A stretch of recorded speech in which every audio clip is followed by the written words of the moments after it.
Hello everyone! Today ay may ginawa kong pickles, lemon pickles. Yan. Hiniwa-hiwa ko ganito. Yan. Yan. Pagkatapos, nag-boiled ako ng tubig at linagyan kong konting asin. Yan. Pagkakulo ng tubig, linagay ko na yung lemon. Yan. Habang mainit, tinapkan ko muna ng mga kalahating oras. Yan, nagano na. Tapos linagyan ko na yung turmeric.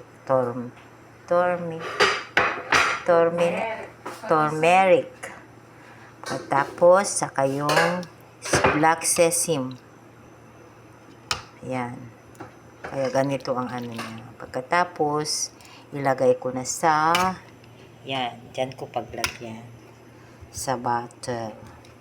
Sa mga half month, siguro malambot na. Yan. I-stay ko muna sa jar. Yan ang aking assignment ngayon, paggawa ng lemon pickles. Yan. For the next video. Thank you.